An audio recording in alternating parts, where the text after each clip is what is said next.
Indo British advanced pain clinic నొప్పి మాయం surgery దూరం ఫర్ అపాయింట్మెంట్స్ 9155515563. జై శ్రీరామ్. ఇవాళ తెలంగాణ బీజేపీ రాష్ట్ర కార్యాలయంపై జరిగిన దాడిని నేను ఒక పిరికి పంద చర్యగా భావిస్తున్నా. కాంగ్రెస్కి చెందిన గూండాలు రౌడీలు ఇలా మా కార్యాలయంపై దాడి చేశారు. మరి రాళ్లతో రావడం జరిగింది. మరి పోలీసులు కూడా ఒక ప్రేక్షక పాత్ర చూసినారు, మా యొక్క కార్యకర్తలను గాయపరిచారు. మరి ఇది ఒక పెద్ద పిరికి పంద చర్యగా నేను అభివర్ణిస్తున్నా. ఇవాళ మా వాళ్ళు వచ్చి ఓపికతోటి మా వాళ్ళు ఓపిక నశిస్తే ఇలా మీ కార్యాలయం ఏమవుతుంటే జస్ట్ శాంపుల్గా మీ గాంధీభవన్ దగ్గర వచ్చి ఫ్లెక్స్లు చింపడం జరిగింది. మరి మా వాళ్ళు ఓపికతోటి ఉన్నారు, మా బీజేపీ సిద్ధాంతాలకు కట్టుబడి ఉన్నందుకు ఒక శాంపుల్ ఇచ్చినాం. మరి మా ఓపిక నశిస్తే మీరు ఆఫ్టర్ ఆల్ 2-3 రాష్ట్రాలలో ఉన్నారు, మిగతా రాష్ట్రాలలో మేము ఉన్నాము.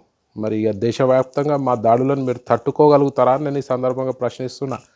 ఇది ఒక పోలీసుల ఫెయిల్యూర్, గవర్నమెంట్ యొక్క ఫెయిల్యూర్. మరి గవర్నమెంట్ రేవంత్ రెడ్డి గారు దీనికి బాధ్యత వహించాల్సిన అవసరం ఉంది. ఎవరైతే దాడికి పాల్పడ్డారో, ఎవరైతే దాడికి ఉసిగొల్పారో వాళ్ళని వెంబడే అరెస్ట్ చేసి వాళ్ళని హత్యాయత్నం కేసుల కింద అరెస్ట్ చేయవలసిందిగా నేను డిమాండ్ చేస్తున్నా. మరి మా ఓపికకి మీరు మా సహనానికి మీరు పరీక్ష పెడితే మాత్రం మీరు తట్టుకోలేరు. మరి ఒక ఉప్పెన లెక్క వస్తాం మేము వస్తే మీరు తట్టుకోలేరు. ఇవాళ చూసిరు కదా ఒక శాంపుల్ ఎట్లుందో.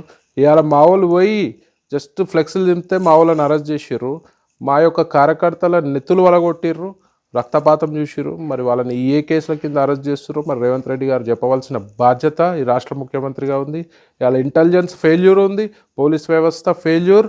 పోలీసులు మొత్తం కూడా అధికారానికి దాసోహమై వాళ్ళకి వంతు వాడినట్టు కనబడుతుంది. ఒకవేళ మీకు చిత్తశుద్ధి ఉంటే ఎవరైతే దాడులు చేశారో, ఎవరైతే దాడికి ప్రేరేపించారో వాళ్ళని వెంబడే అరెస్ట్ చేయాల్సిందిగా డిమాండ్ చేస్తున్నారు.